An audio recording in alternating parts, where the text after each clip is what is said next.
Hello and welcome to the podcast. Welcome. This is a new everybody. podcast.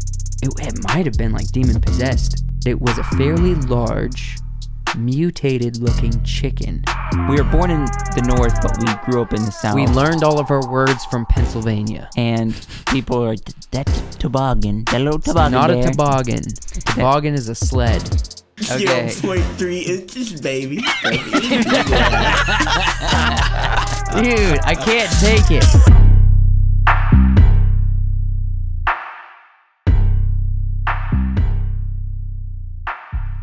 Thank you, ladies and gentlemen, for joining us Ladies for and gents. this very special episode of the Wiseworks podcast. We are doing something new this season and into the future. We decided, because we are a filmmaker, creative, conversation, entrepreneurs. We want to talk to more creative people. What? I was going to say, side hustle strippers. No. No, we're not. Yeah, we're not the impulsive over here. No. But yeah, we want to They're talk not strippers either. some of them are. Some of their guests are. Some of their guests are, Guests, yeah, but not the host. Well, maybe the host. Maybe the host. Maybe it's on the DL. Who We don't know knows? about it. You never know. We don't know. Yeah, all right. But anyway, we want to talk to a little bit more with creatives, people who have cool entrepreneur, artistic ideas, and other filmmakers, authors, storytellers, things of this nature. It is the first episode. Well, it is the first week of season 7. So we thought we would talk to Wyatt. We're going to since it's interview brand new. Yeah, the new host of the show, Yep. Wyatt Goforth. Wait, no, Benjamin Wyatt Benjamin Goforth. Wyatt. It is Benjamin. both, actually. Benjamin Some people Wyatt. do have two names. Oh my Wait, gosh. you don't have a middle name? Dude, What's did your you know middle you name? have a middle name, Bill? His middle name's Wyatt. That's why. Oh, I thought you were saying it. What two the heck, first names. Joshua? I'm like, what? No. You're acting like you two don't even know names. this I guy. said that. People I have said two names. Benjamin Wyatt Goforth. That's what I Yeah. said. Well, why did you look so surprised? You were like, you got a middle name, and I was like, wait. I Yeah. thought you were saying You did. Got him Benjamin Wyatt confused. was you had two first names, and I was You like, got him what? discombobulated. Discombobed. So Anyways, go ahead and tell it. I didn't really know about this, right? Yeah, you did. I kind of. did sort of, but it was in passing. They're like, well, also we're going to talk to Wyatt. I'm like, yeah, I'm going to be on the show. Of course they're going to talk to me, Yeah. right? That's what being a host of the show is. We get to ask you anything. But I guess this episode specifically, you wanted to... I wanted to take this one to have... Maybe we'll learn something about you. Yeah. That we Maybe didn't know. you will. And especially the people that listen to this that don't know you. Yeah. You know, and even the people who listen to the Midnight Special who have heard you a bit, maybe they'll learn something new about you as well that we haven't already talked about. But yeah, go ahead and open us up by telling us where you were born, what kind of family you were born into. Okay. I was born on the east end of Chicago. The East End. Right? Which I don't know. I don't know anything about Chicago. Right? No, I was born in Georgia. Into a small family at the time. Only one brother. Yeah. But now there's 3 other brothers and myself and 2 sisters. So that's 6. 6 in total. A lot of people are going to hear that and they're going to be like, wow. It's a lot. That's No, it is a lot. Because families these days, they're like, man, you got 3 kids? You're packed. Wow. You know what I mean? Yeah. Well, I guess it's my dad really likes babies. Like just babies in He general. just likes to hold them. Loves cuddling them, loves holding them. Anytime somebody's got a baby at the church, Yeah. he's holding it. Last He's time affectionate. I saw him sitting on the couch just sleeping with a baby, and I was like, no. So it's kind of like he's like, I want another baby. Yeah, and he's substituted, puppies, right? Like he's had puppies in there to substitute for babies. Yeah. Yeah.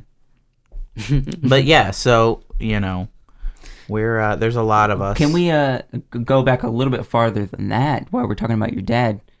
How we met, I guess, is through our families. Our dads were roommates at one point.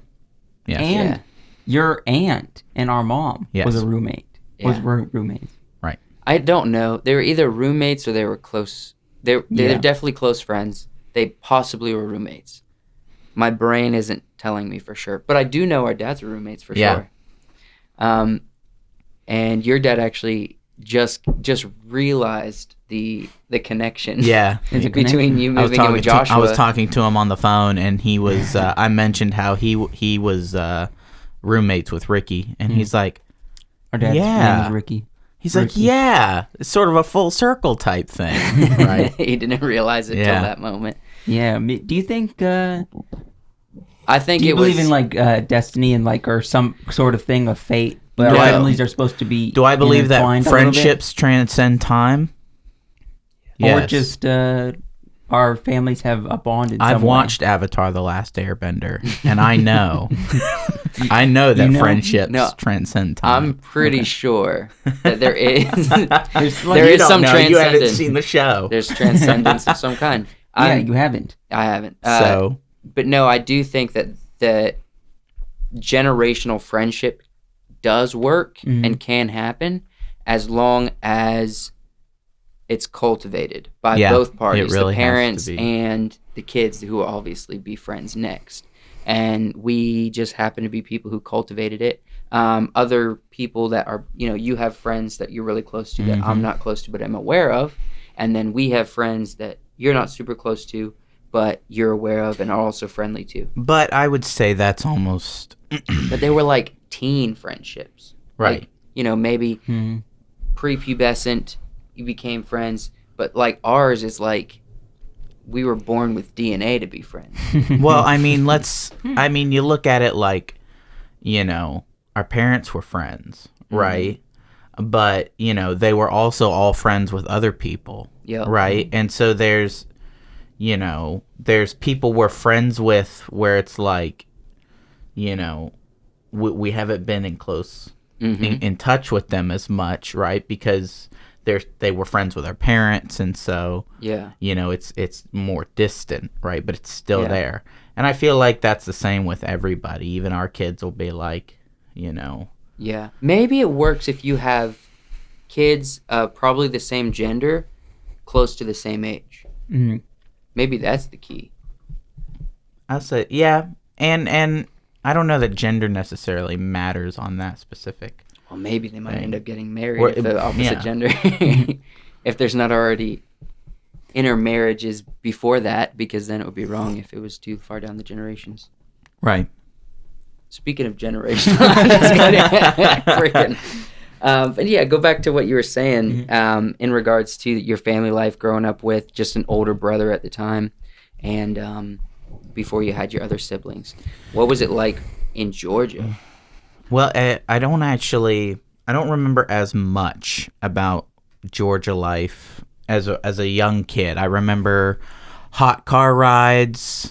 I remember. It's hot in Georgia. Yeah, it is hot in Georgia. I remember going to the park. I remember going to the water park. I remember when I was real young, I had issues with special sounds. Mm-hmm. Like when you're learning vocabulary.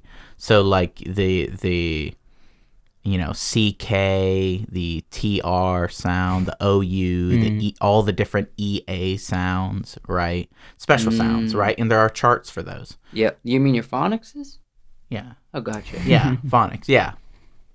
So, so we had tapes, right? My mother would put the tape into the car. The same type stuff. Yeah, and I would sit there looking at the chart. Dude, I could almost. Let me ask you this. Today. Yeah. Let me ask you this. Like, did you ever hear like, ow as in owl? Yeah. Ooh as in loop. Yeah. Or something like that. Yeah. It was like a woman's voice. It was probably the same tapes. Dude, was it the same book? Did it have some blue on the outside? Probably. Dude, heck yeah. The tape book. Same tape, book combination. Yeah. Both homeschoolers, man. Yeah. Friggin', we were educated the same way. something. You were homeschooled. I was. It was sort of half and half because you went to school. for preschool, Mhm. I went to our church's school. We had a Christian school, And and those were your rebellious years. preschool. Yeah. No, I went to school up until first grade. I was homeschooled for first grade. Yeah. Then I went back for second grade, and then third grade I was homeschooled. Fourth grade, I went back a little bit for fifth grade, but ultimately went back to homeschooling after that. Mhm. You know, so yeah, How and would then you- we moved. Okay. You moved to where? And why did Pennsylvania. you move? At this point, how But many siblings do you're you jumping a have? pretty long period of time, Yeah. though, I think. Sort of. Okay. One of the things that's always fascinated me with you, as well as your brother, but he's not here and we're talking to you, Yeah. is your guys, and we've mentioned this many times, is your guys' incessant need and skill and out of the box thinking to create narrative stories. Yeah. Mhm. Literally sometimes for fun, in a serious way, Oh, they come out of nowhere. Mhm. or just as a mind exercise. Yeah. Well, what happens is you get an idea, and then when we were little, we would just act out the ideas, Mhm. right? Because they become real, and then you can move on to the next idea, Mhm. right? So, but nowadays it's more like you come up with the idea, think about it, flesh it out a little bit. What's the science? What's the characters? What's the how does it work, right? How did you get that skill? Because I know your family in general is very story oriented, or you're like, I remember Storytellers, yeah. from even being a kid, we talked about this in the Midnight Special ones, but your family and your grandma has this story she would tell about a box. And I love that story. We've heard It's a it good box. forever, but Good story. because your family has this story, how is it like? Did you guys just pick it up because you were around it all the time? Or did you guys, like, how did you guys become I don't such know. good storytellers? It was. I think it was mostly our just. It's mostly probably just from active imaginations, TV, movies, somewhat. You know, we liked the classic, some of the classic Disney movies. You know, really gets your imagination going. Tarzan, I love Tarzan. Oh, yeah. right? But yeah, so we watched that. And then John Mark was always coming up with the ideas, right? And I would help him come up with new characters, and then we would act it out. We would run out into the yard and be like, you know, my name is such and such, your name is such and such, we're this age, and we have time traveled into the future where we meet our future selves and we go on this adventure, right? Yeah. And then it was always situational, right? We'd be at a park, and so since the scenery and the setting is different, there's a different story. When we were really little, I remember this vivid. I don't know how old we were. We had to have been only, I don't know, 4. I don't know. Yeah. But you'd be taking a bath, right? Okay. Yeah. You'd be taking a bath. Yeah, absolutely. Right? And so you're in a water world now. Oh, yeah. Right? You have gills, you can swim underwater, and now you go on this water world adventure. Yep. Right? So you know. You become Aquaman. But I remember, did you guys ever have one of those wheel things that you sat on the kitchen floor and you'd spin it and it'd spin? Right? Yeah. Well, John Mark and I, when we were really little, because the thing's probably only about this big around, Yeah. right? So we had to have been really little. So you would we sit cross-legged. We would sit cross-legged, and we'd spin it really fast. Yes. Make And- you dizzy. And we would time sick. it. We time traveled. That's how we time traveled. Dude. It was literally a time machine for us. Dude, see, that's a beautiful thing. I truly think that I truly think that creators originate from two places. Either really active childhood imaginations or really rebellious outside of the box getting in trouble imaginations. Because those people usually end up being artists that do like actual art. They become like tattoo artists. They become like, maybe photographers, but also they did a lot of graffiti in their life. There's definitely a broodingness to art. Oh, yeah. Right? Yeah. Lydia's an artist. Yeah. She does a lot of physical art, and there's definitely a broodingness to it. Okay, let me ask you this as Lydia. Okay, so Lydia's your sister. Yeah. For people who don't know. You have two sisters. Two sisters, Maddie and Lydia. So Lydia's into art. Have you ever caught her doing any kind of graffiti work?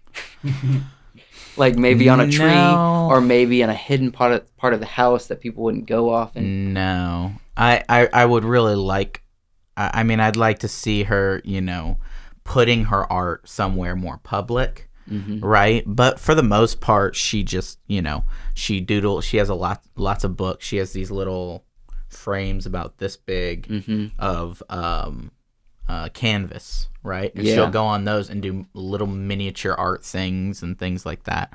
And then sometimes she has big canvases that she does art on. And so you go into her room, she's got art all over her wall that she's done, which is interesting to me because, for a lot of young girls, you go into their room and it's art that other people have done.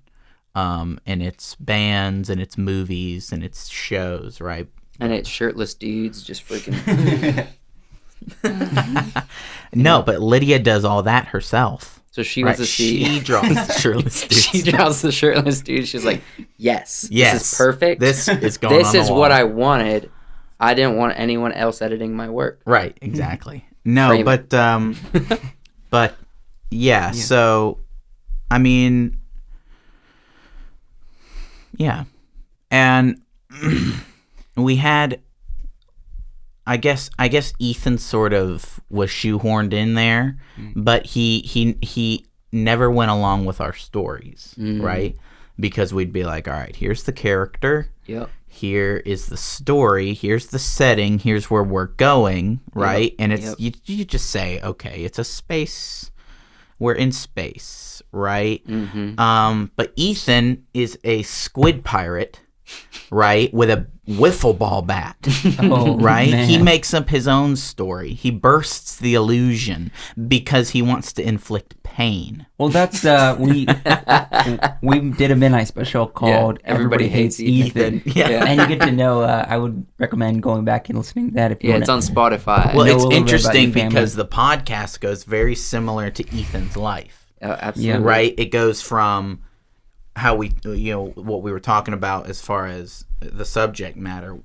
Ethan's early, terrible, his terrible twos lasted into his teens, right? Those twos. And so, and then it goes into, who he is now, and the tone really changes, right? From the beginning of the podcast to the end of the podcast, the tone somewhere in there changes because we get into what he's into now. Right, because he's a preacher, and so that's what we start talking about. Opposite to Troublemaker Kid. Opposite, it's really interesting, and Ethan's got a really good story and a really good testimony. Yeah, go shout out, I guess. And Josh was right. Go listen to that episode. It was a good one. So. I know you're probably not finished, but I'm hearing you're asking you're saying kind of defining, and you don't have to define yourself per se, but you're defining John Mark as the storyteller. You're defining Lydia as the artist. You're defining Ethan as the preacher the boy, crazy crack dad. The crack daddy. The violent preacher boy, maybe. But you're not really. What are you, Wyatt? How do you see yourself as an individual? I mean, you don't have to put a title on it, but what? Because you're here on the podcast. Yeah.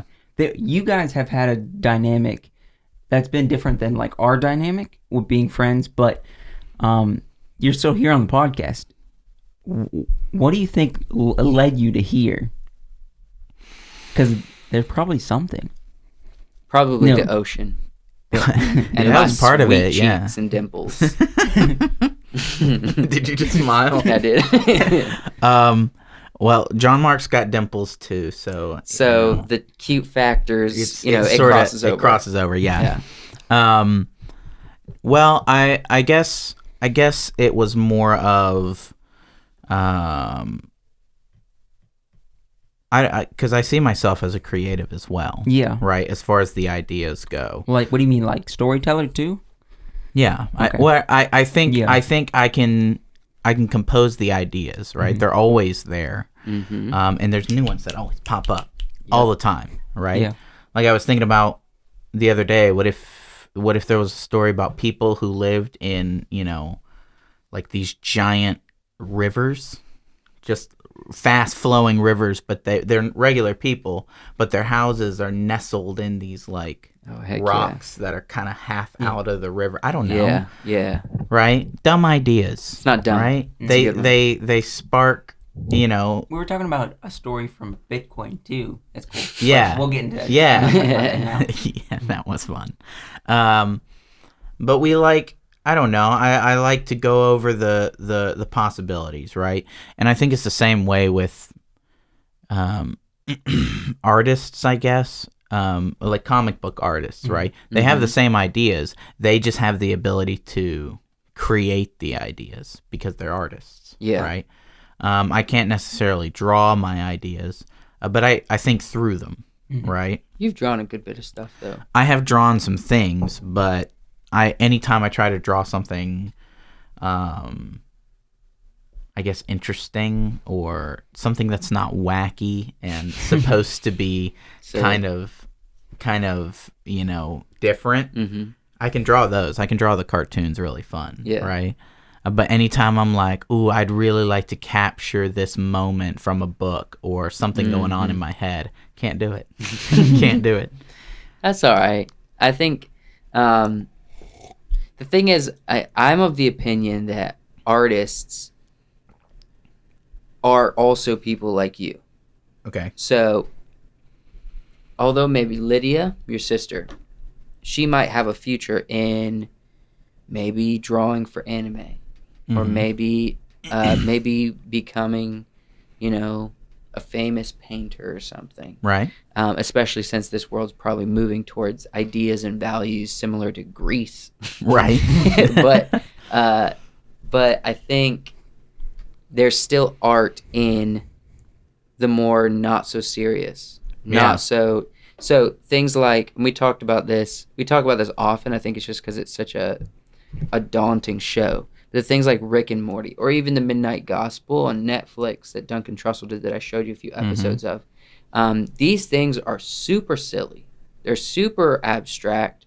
They're not supposed to be taken seriously. But yet artists who do take themselves seriously are being paid money and being paid a good bit of money, spending countless hours to create these things that you're not supposed to be taken seriously and supposed to be kind of an escape and enjoyed in a funny way. Right. And that is just as much as art, because now you're not only combining artistic expression and ideas and values, but now you're also adding to the factor like the main purpose is comedy, but we're adding art to comedy. You know what I mean? And even if you weren't, maybe on the same level of artistic expression like your sister, well then but you still have something in you that is there. It's just a different strain, a different branch of it. I think storytelling is art in a way. You can just watch a movie and it can have great special effects and it can have great acting and it can have all these things going for it, but if the story isn't good, it's not a good movie, in my opinion, right? I have plenty of friends who will watch a movie and say it's a fantastic movie when it, there was no story. Yeah. Right? That's my that's my main criticism of something like Venom. Yeah. I'd say if you haven't seen Venom, like I loved Tom Hardy, I loved Venom, I loved the way, I just that there wasn't much story happening, right? I didn't care for it either for some reason. There was just something about it that it didn't pique me. Right. It didn't didn't pique you? It didn't it didn't stir the chemicals. Yeah. All right. And that's one of my things about Marvel that I like is that even if the movie is subpar, right? There's still story there that they're gonna add to later movies. There's story, right? That's happening that may not even be part of the movie, right? Because, they know how to move the story along, right? If you've read any, you guys know, you've read Lord of the Rings, right? His stories are definitely art, I would consider. Or Brandon Sanderson is definitely an artist, right? But the difference is, the main thing is that, they're doing their art by telling a story, right? Yeah. He's crafting something, and it's not physical, right? Or he's not painting it. You can't really see it, but you can read it, right? So yeah, there's an art to storytelling. I want to get back to the story. Well, let's get back to now. Me? Are we still talking about me? We're still talking. We're talking about you this whole time. Okay. Yeah. This is your one chance, dude. Yeah. For Say what? you're gonna say. For talking about yourself. I'm just kidding. Freaking. So you mentioned you moved to Pennsylvania. How old were you when you guys moved? It's a little choppy. I'm not so sure. I think I was 12. Okay. And what was the purpose for moving there, essentially? We were taking care of a Bible camp. So you're Was it really your family. that young? Yeah. You were that young? Well, I remember the year before I was 11. I remember going to Peru, right? I remember that specifically. And then I remember the next year, I remember some life type stuff happening at the age of 12, right? And then I remember probably so by the time I moved, I was probably closer to 13. I was probably 13. If we got there around October, November, it had already passed August, so I would be 13. Okay. Yeah, and so we lived there for 13, 14, 15, 18, 5 years. Probably closer to 5.5, 6. Gotcha. And you guys were you were there as the caretakers of the grounds pretty much all year long.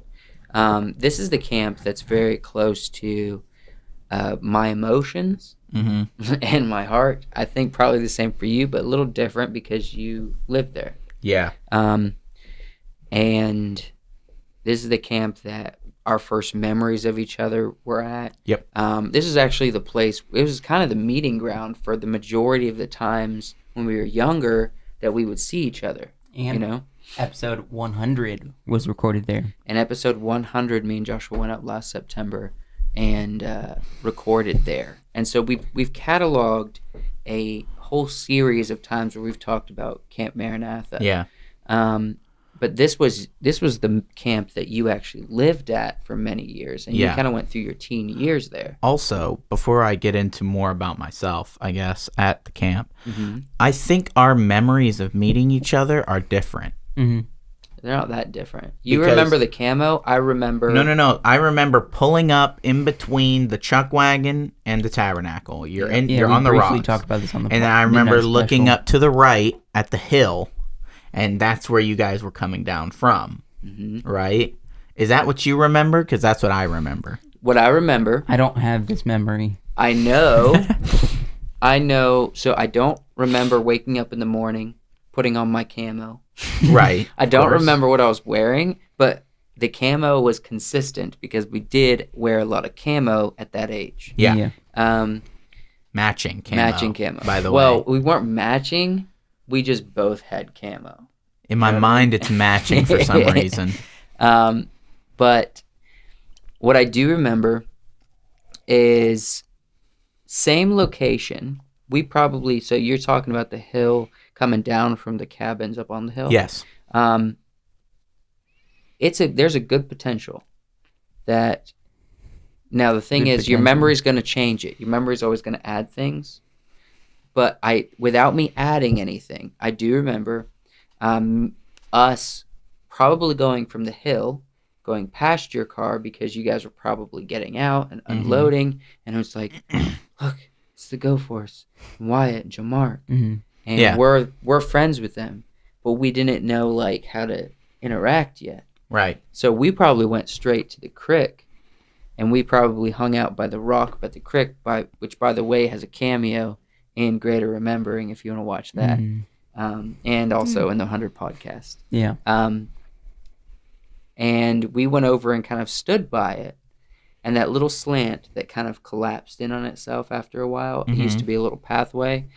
We were standing right there, and you guys walked up, kind of jogged up, ran up, and we kind of decided right there once it was just the four of us, that we were like, and we're friends. And we're friends.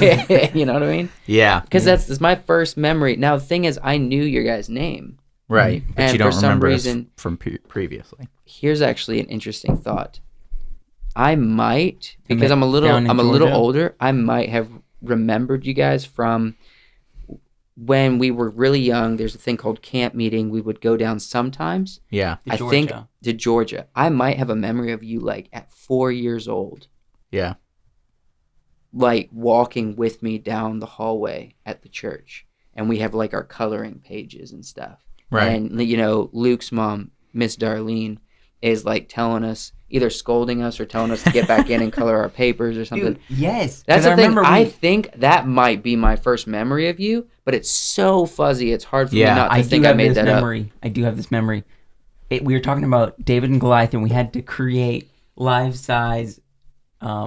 They got paper, and we drew ourselves out of life size and put it up on the wall against David and up. I Goliath. remember that, but Yes. that could have been after the Maranatha scenario. Yeah, I don't remember that. I It might have remember been the that. same That's time. very- Yeah. I remember Very- that.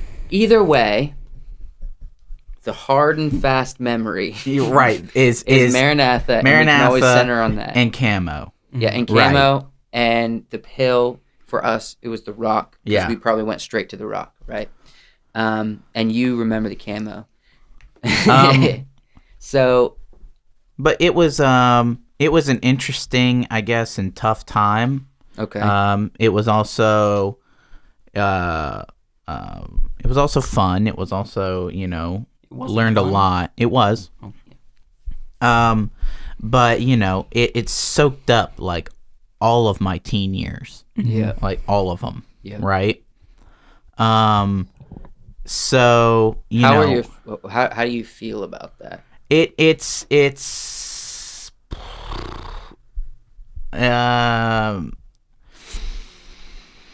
meh, right? It's like, my I had friends at my church in Georgia who had left. It was actually the Rivers, right? And they had gone to Wales and had been there for like Oh yeah, a while. 3 or 5. It was I wanna say probably 3-ish it was years. probably about 3 years, but it felt like It felt like 2 an decades. eternity, right? 2 decades because we were So- young. We hadn't lived much life. So they came back and then we left. Yeah. There was almost no time in between, Yeah. right? So, my friends got to grow up together as teenagers, And right? you're talking about Mercer.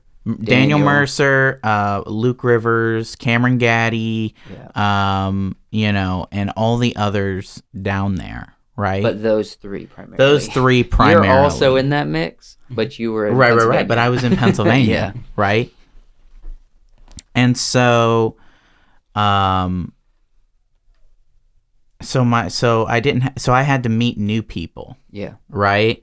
Which sucked, and I didn't like them all that much. And I don't think I met, and I only have, I think, 2 friends my age that I still talk to, and if I can't, you know what, sort of, right? I would say Kristen. Yeah, I was gonna say, do you think Luke and Kristen's relationship we are on the same mindset. I was actually going to is say this. influenced by you guys? No, for In sure. a sense? Well, This is a thing. we went to Camp Fairview, and Kristen came with us. That's where she first met Luke. She But also I wouldn't don't have come know- down to Maranatha if you guys didn't meet.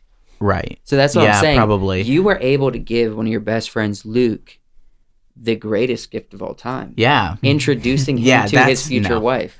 But But yeah, so Kristen, right, is still one of our really close friends because she's married to Luke. Yeah, but she not lives in just because Georgia that, now. because You were she friends with her was- before Luke was. Yeah, but because we were friends with her, right? Yeah. But she lives in Georgia, so that made it easy. But you met her in Pennsylvania. Your family Right. lived there. She moved to Georgia. The other one for me is a guy named Jake Ullery, and I actually, when I moved back here, I didn't talk. I couldn't get in contact with Jake, and I didn't for the duration of the time I lived in Georgia after Pennsylvania. Really? So from the time I was probably 18-ish, 18, 19 to now 23. 22 actually. Yeah, 22 or 23, right?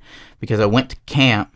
I went back to Pennsylvania, and I thought, you know what? I'm here. I need to call Jake. I need to hang out with Virginia? Jake. No, in This is Pennsylvania. this past summer. Okay. And I did, and he was like, we really should keep in contact, right? He actually called me a couple days before I moved up here. We talked for quite a while, and I actually need to call him again just to stay in contact, right? But I would say basically him and Kristen are my two friends around my age that I got out of living in Pennsylvania. But Which every other Kristen's interaction, a pretty big one, though. yeah, she's a because- big one in my life, and Jake as well has made a big impact on my life. But Because he's a dude, so he doesn't really talk. He doesn't text or something. He's probably like, I hard to keep up with. I text Jake more than I text Kristen. I've never texted Kristen. Really? I don't talk to Kristen. why not? I talk to Luke. Why don't you send each other memes? Oh, okay, I send memes, right? All right, what about like saying good night, love you as a friend? Yeah, no. I don't know. I do that with Luke, definitely. And then you should say, all right, hand the phone to Kristen. Gotta tell her good night. Well, all the other people I knew up there, I haven't been able to keep in contact with, and I didn't know like them. I didn't get to know them the same, right? Even though I had interactions, there were interactions I had with people for years, Yeah. right? And it didn't stick as much. Now, I'll say church family and some other people that my mom sort of like forced introduced people into our lives, right? Because my mom was like, it was a new place. She was looking for friends, right? Yeah. She was looking for people, a support group essentially, right? Yep. She found people. And so I would say there's the Burton family.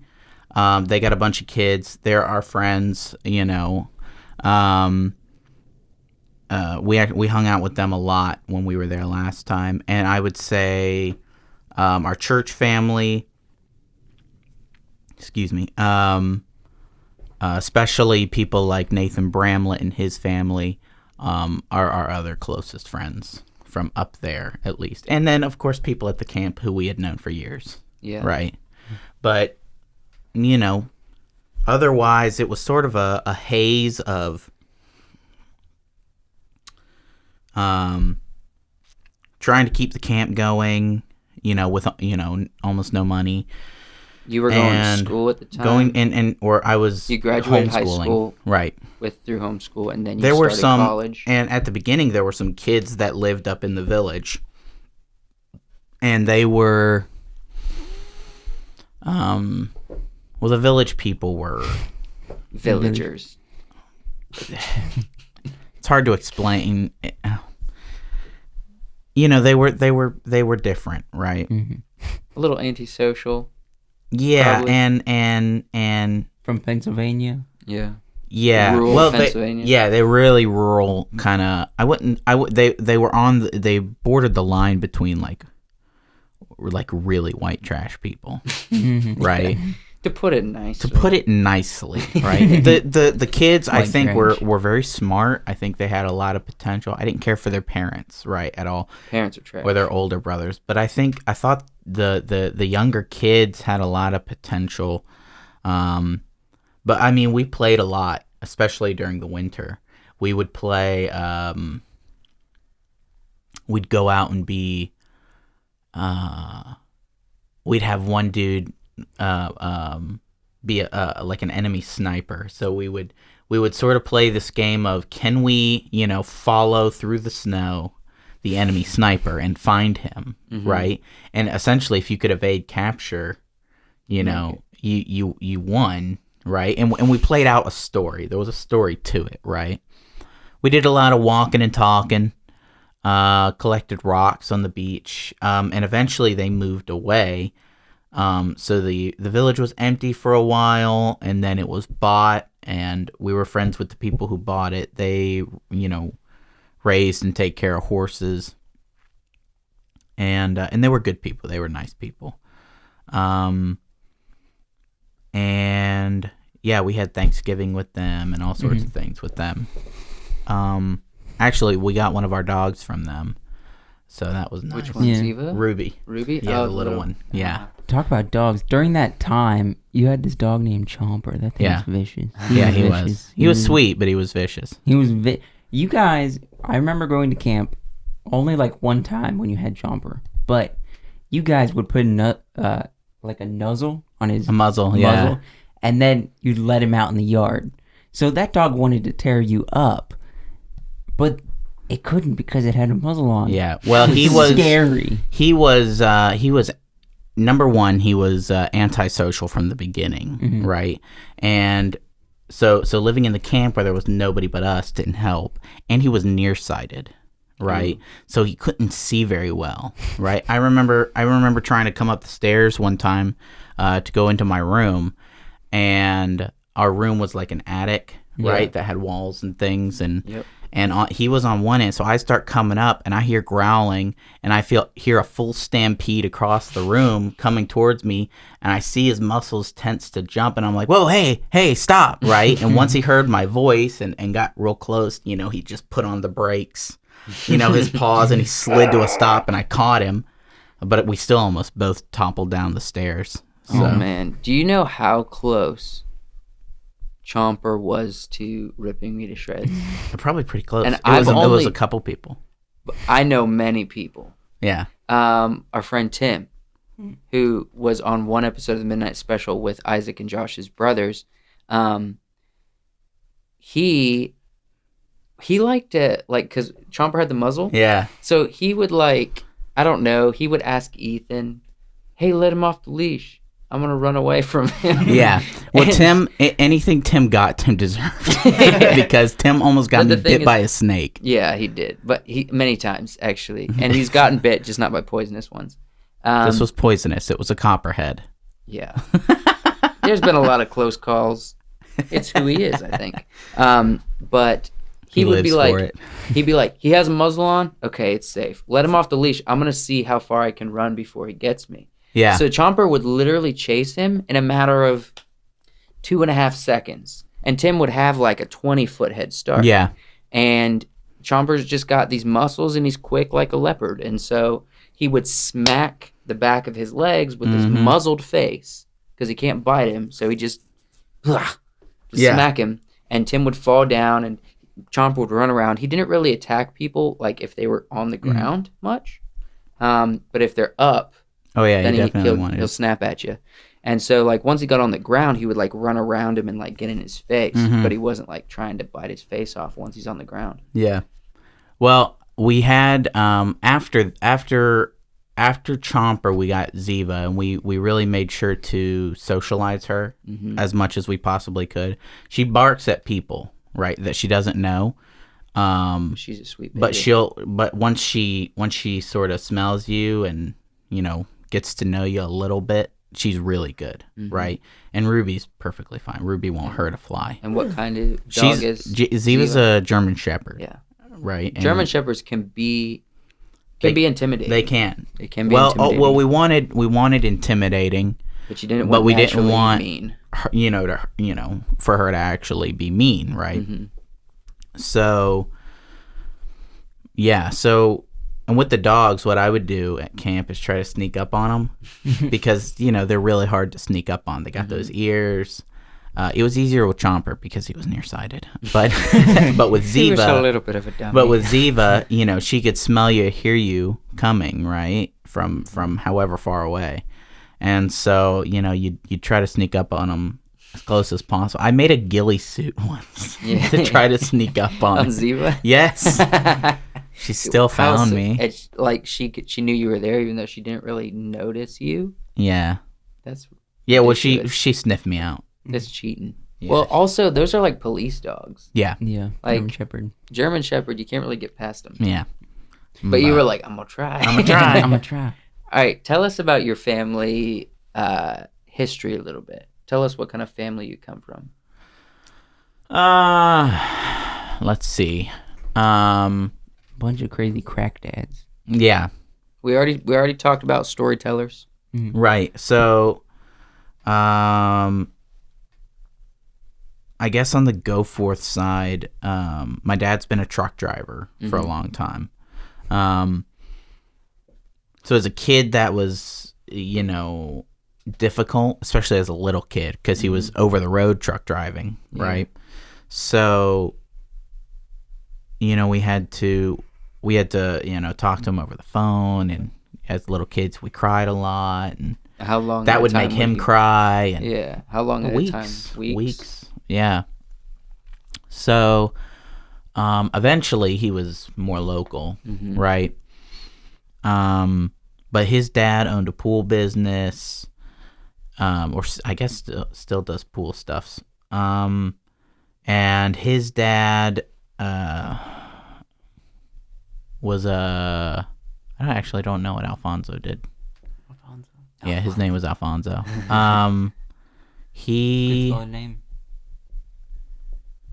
I know when he was young, he was a lumberjack, so he was really strong, right?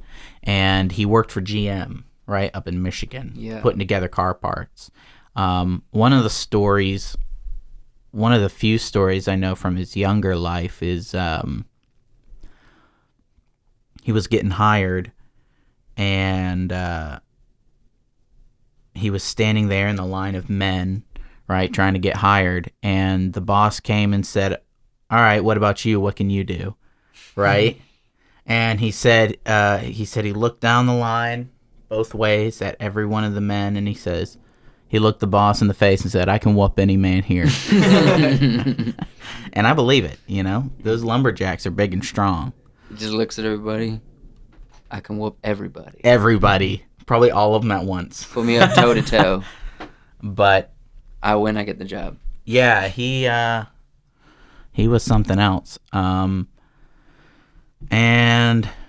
I actually don't know too much about his dad. I don't think I know anything about his dad. I know we have some pictures of some of the older Goforths and family members. There's a couple of them with like big, they got these big cleft chins, but it didn't make them handsome. It made them butt chins. They just it was like real cleft chins. Real booty chins. Right? But they weren't like super. They could probably attractive. twerk with their chins. Right. And then we have a book of some of the histories. We had we can sort of track when we got here from England, and then when we went to Kings Mountain area in South Carolina. Yeah. Or North Carolina. North Carolina. Is Kings Mountain in North Carolina? It's right on the border. It's I don't real know close. which state it is. And then Revolutionary War, and eventually we moved down to Georgia. I think it was after the Civil War we moved to Georgia, and then eventually, in the more recent generations, moved to Michigan. Right. So that's where my grandparents and my aunts are right now. My cousin Josh and your dad grew up. And my dad and my uncle and my aunts were all born and raised there. And my aunt Christina moved down to Georgia, and my dad followed her eventually. Recent years, it's Michigan. Parents or my dad was born and raised there, and then Christina moved to Georgia, right? Probably because that's where Peachtree, or not, it wasn't Peachtree back then. It was Mount Pisgah back then. Yeah. Was in Georgia, right? And that's where, those were people she knew from Maranatha, right? So and that's also where, I think the reason why I care about Maranatha so much is because that's how our parents didn't meet at Maranatha, but Maranatha was kind of the meeting ground for our families, for a lot of people. Yeah. So, like me and Joshua's family, our mom was from Pennsylvania, small town Sheffield. We showed some video of it in the 100th episode. And she had a connection friend because she went to a Christian camp, got connected with this people that became friends with her, and they knew about the Maranatha camp. Yeah. How old was she? I think she was in her 20s probably. No, I think she was in her like mid-20s. 17, 18, 19 years old. She moved to Georgia after she finished school, and she had a degree, so she was going to teach at the school there. Oh, yeah. So she probably she did a number of years of school before. Which, Mom, I know you listen to this. You can tell us in the comments, or just give me a call and you can clear it up. But hi, Mom. But essentially, like she had a friend, Dahlgrens. Yeah. They knew people in Georgia because of Maranatha. I think that's probably connections being made at Maranatha is how she got the job in Georgia when she finished school. When she went to Georgia, she met our dad. They dated for like 7 years. Wow. And then they got married.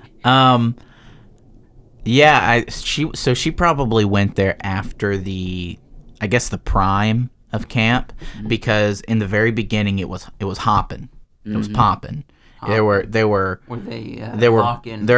a lot of camps per year, right? Lots of them. Family camps, kids camps, just so many, right? Lots of people coming in.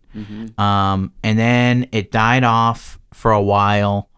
I mean, it got to where I think it was just Doc and Dolly and maybe a guest preacher and my dad's family, right? For like 2 years or something. And then I think the Dahlgrens started going.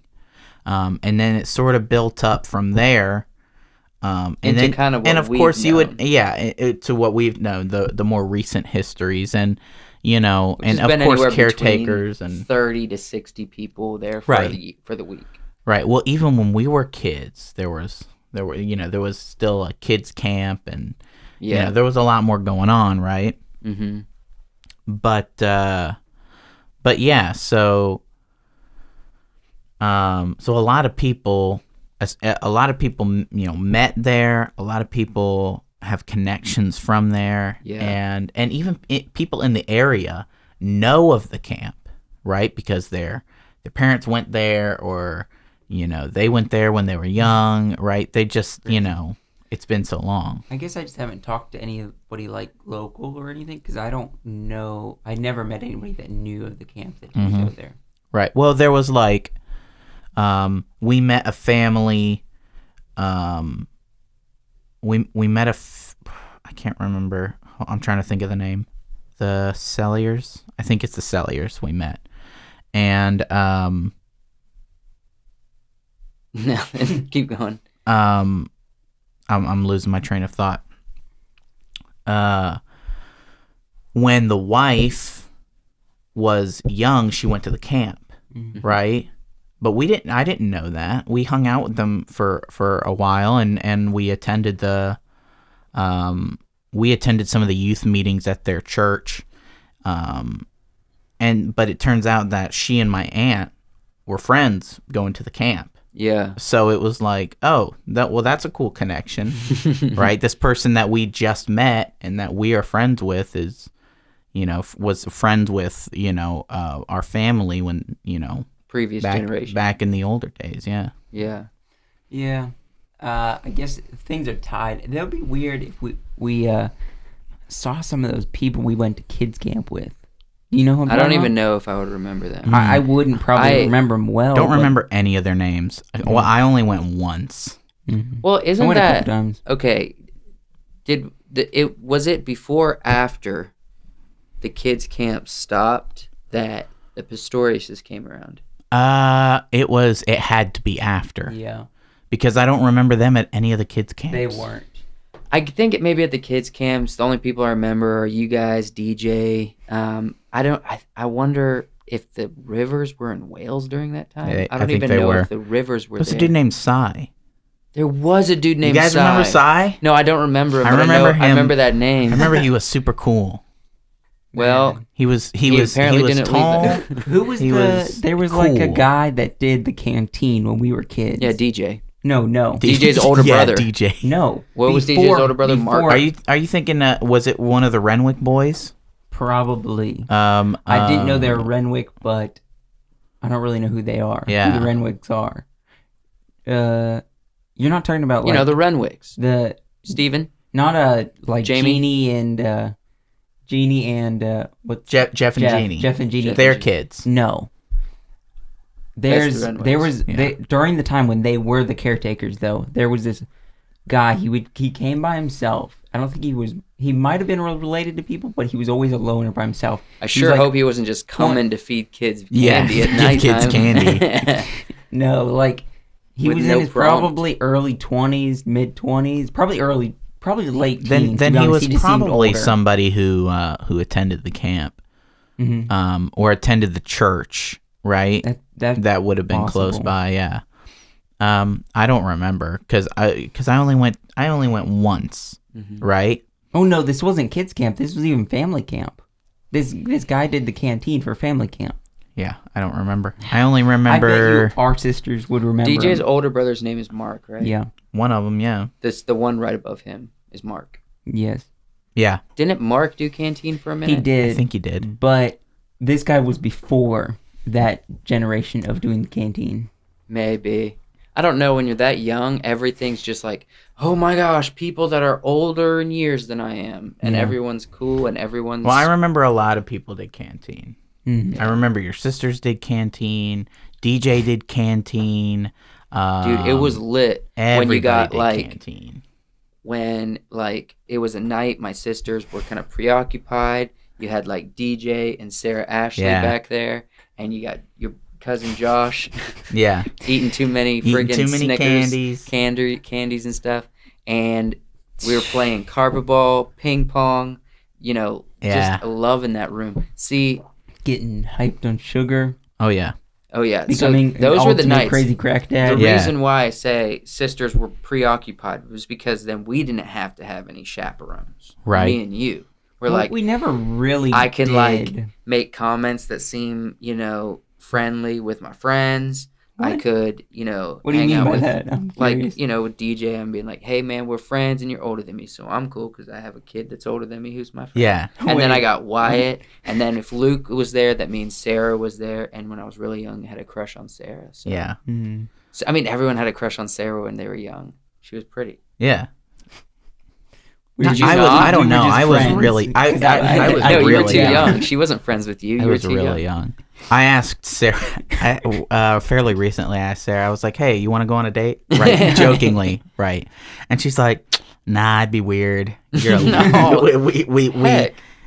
too much of an age. She's like, I remember you pooping your diapers. Ooh. I'm like, yeah, How that old would. is Sarah? She's older than me. Well, He's we older know than you, that. Right. She's And you're older than you. He's younger than me, and you're older than me. It's But she's impolite. not as old as It's Clarissa it's and impolite Sepia. to I don't even ask think she's a as old as lady's Karina. age. She's probably like a year older than you. She's probably just like a year. No, A year older Abby's than you. Abby's like 5 months older than Abby's me. closer to you, yeah. Abby's 5 months, I think. Well, she's not a full year. She's somewhere within the month I just thought it frame was weird. really funny. of it being older than me.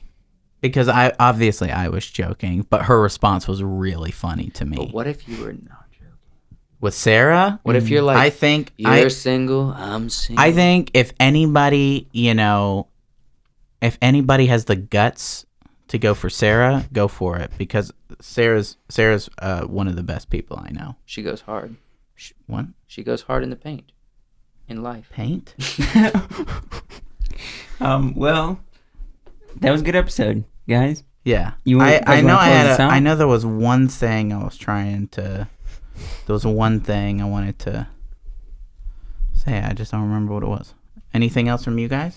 Anything else you wanted to ask me? I'm super curious about kind of your life and where your mind is at as moving into adulthood from the camp back to Georgia before moving here for that period of time. It was an interesting period of time. Exactly. Mhm. I'm wondering if we should either save it for another time, or just literally roll it out so people can listen to it in a couple days on the Midnight Special?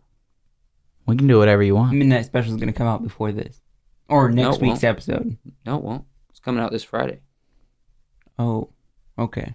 I'm thinking that our schedule is the same. You know what? I got so preoccupied. We're in order this season. I got so preoccupied talking about camp that I forgot to talk about me. You forgot to talk about you. Me, myself. It was a place. It's about as important. It's important to. It's an important part of my life, which means it's an important part of everyone's life. Yeah. Okay. Because my life is important. Because your life, ultimately, you're the sun in our universe. Right. Everything revolves around me. And the quicker you learn that, the easier life will be. Mm-hmm. All right, let's end this episode, guys. Thank you so much for watching here for about an hour or so. We're kind of finding a groove. A little bit. Yeah, so we're trying to do longer form, but we also want to bring you a variety on the YouTube and in the Midnight Special. So we're bringing you about 3 podcasts a week. Yeah. And since we're still getting going, and because we're limited on certain technological things, how long cameras will record and such, it's looking to be roughly about an hour each. Right. Midnight Special might be a little longer, but we're happy you're here. We're happy you're here to join us and watch. And thank you, especially if you're listening to me now. You've listened all the way up to this point. Yep. So, and we have a new website. You should go check that out. wiseworksfilms.com. We have a small tab on there for the podcast, so go check that out. Yep. And then we also, are we ending it? Are we saying our goodbyes? Subscribe to the YouTube channel. Yeah. Follow us on Spotify, Wiseworks Podcast. And also slide into Wyatt's DMs. Why is that the new thing? It's not the new thing. It That's can't the be. new No, thing. pick a different new thing. You gotta have a new thing. You gotta slide into Wyatt's DMs. Joshua, Please don't. the Don't term ever, slide into please. DMs is a dated reference. Yeah. Okay, then Wyatt's got an Instagram. Check it out. Check out the DMs. So the end of the thing is going to be go follow Wyatt on No, Instagram. we gotta have a different thing. Wyatt? That I'm doing this to embarrass you. Do you realize this? Oh, yeah, So I the know, more of you're course. going to be embarrassed about it, the more I'm going to do it. Nothing embarrasses me, and you know this. Subscribe to Olin Rogers. Thank you for listening, Stream. and goodbye. See you on the Midnight Special, 10 o'clock Friday. Goodbye, crazy PM. crack dads.